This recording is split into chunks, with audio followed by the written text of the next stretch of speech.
I guess firstly, could you give us an update on how Tom's tracking up for you on the weekend? He's feeling really good, which is a real positive. He wasn't knocked out during the actual incident, so that's a relief for everyone, and he can recall everything that happened. So that's a positive, and he's pulled up well. So so far it's been positive news. Obviously, it's probably way too early to put a time frame on any return, but just if those sort of things that you're saying feel it's in comparison to maybe previous incidents, it's not quite as bad, or? Well, I mean, I'm just going off his recollection of it, which was very clear, and he could remember everything, and has pulled up well. So, I mean, that's all we can go on at the moment. He's obviously in the protocols, and we'll follow that. But he's feeling okay, which is really good news. Do you have any thoughts on 3 matches for Callum Brown? Not really. No, I think it is what it is.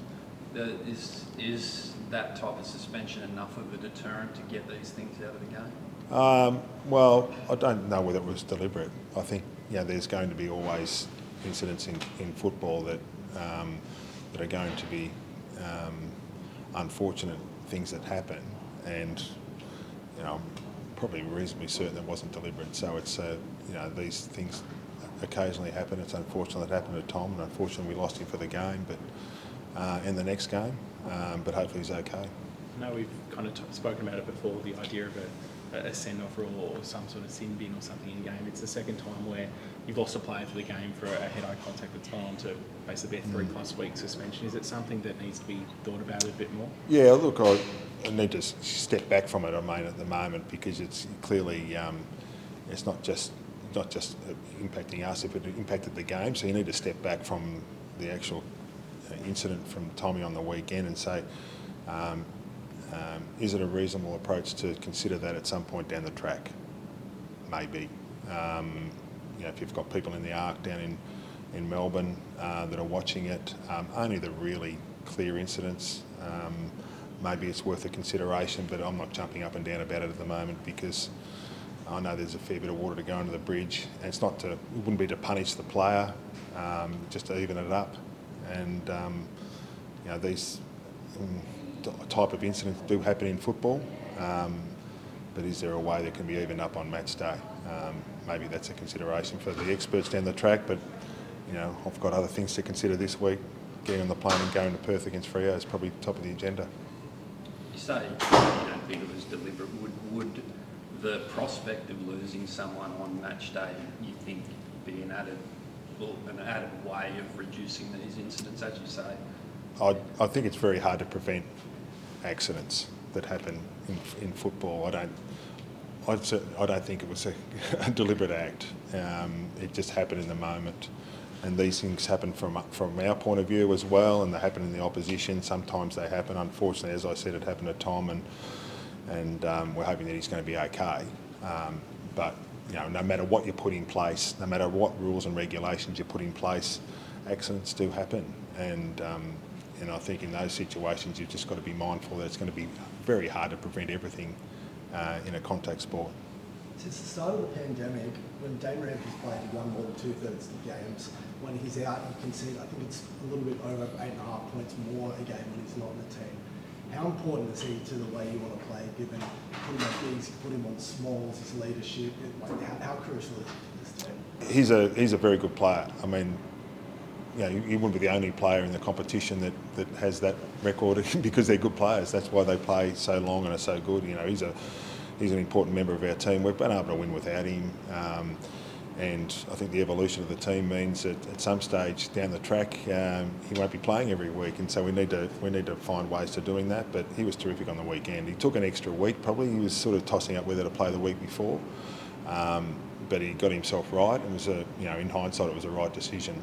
He came out and played a really good game. He's a massive competitor, strong leader for us on and off the field, and we love the way he went about on the weekend. We go to Fremantle this week and have another big job, and hopefully he gets that done as well.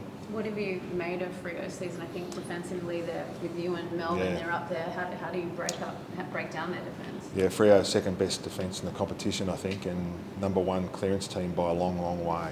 And so they've been in really good form this year.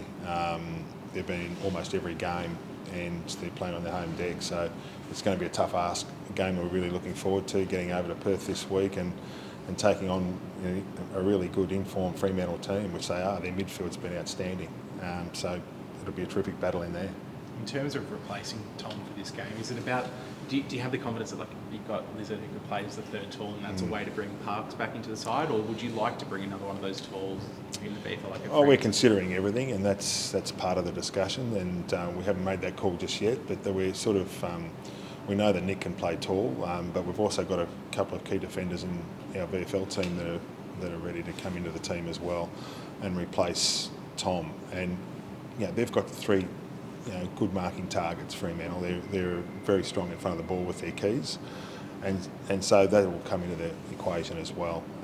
They've been playing 2 rucks, and so they've got some height. We've got to weigh all that up. We haven't quite made the decision yet, but they're certainly amongst the discussion points. Does the playing of 2 rucks from Freo, does it give consideration of a guy like a Pete Laddams or someone to potentially play a second ruck as well? Yeah, you've been in our match committee. Yeah, it does. I mean, we've been pleased with Hayden McLean. We think he's done a good job as a second ruck. So we're still sort of working through that as well. But Peter's been in pretty good form. He didn't play on the weekend. He was a bit sick on the weekend, so he didn't play. But we've been actually reasonably pleased with Hayden. To be honest, he's done a pretty good job for us forward of the ball and in the ruck. So that's been good. But we do have the option of Peter, who's coming in and doing a role for us as well. So we feel like we've got some options there against it. We'll need to. I mean, they're, as you say, they're very good in that department. The score involvements in the AFL this year, you've got Isaac Heaney's number 1, Aaron Gordon's number 2, Charlie Waters number 4. Is that a metric, sort of first off, that you put a lot of weight into? And second, how important is that sort of in the post-Buddy era where you're getting so much damage out of your midfield to sort of help the load on a youngish forward line? No, I didn't know that. Okay. So you've just helped me out there. It's good. I mean, that's good. They're sharing it around and they're helping each other be able to hit the scoreboard, which is terrific. I think we've been really mindful of the last couple of weeks is how we are at the pressure in the contest and how we are defensively. And off the back of that, other things tend to happen. But we've got to get our foundation of our game right. And so we've been focused on that and trying to get that part of our game right to be able to give us the right, I guess, to play the other side of the ball. And we feel like we've got some options there when we do get that part of the game right. And hopefully it's a ripping game this week, which I'm sure it will be. How's everyone pulled up? Obviously, I think back-to-back 6-day turnarounds, obviously a big flight to Perth. Any concerns or anything going into the game? Hopefully okay. We'll see how they are tomorrow. We train tomorrow, so hopefully all good. Hopefully they're okay, and see how they go tomorrow morning. We'll make the call then, what the squad looks like, and fingers crossed everyone's okay and we get to Perth and have a big game against Freo. And just on one guy who's probably flying a little bit under the radar, but it's putting together a really good season, Justin McInerney. Yeah. Obviously, there were tight spots for finding a place on the wing with so many talented guys at the moment, but he's really made it his own at the moment. Yeah, although he's been playing inside as well, so he's been playing. He can actually play a number of bits. If you sort of see him over the last few weeks, he's been playing inside wing, half forward and half back, and so to have that flexibility in our team has been important, and he gives us great run. He's sees things in the game really well too, sees our shape, and he gets a lot of that stuff right. Yeah, he's been in good form for us.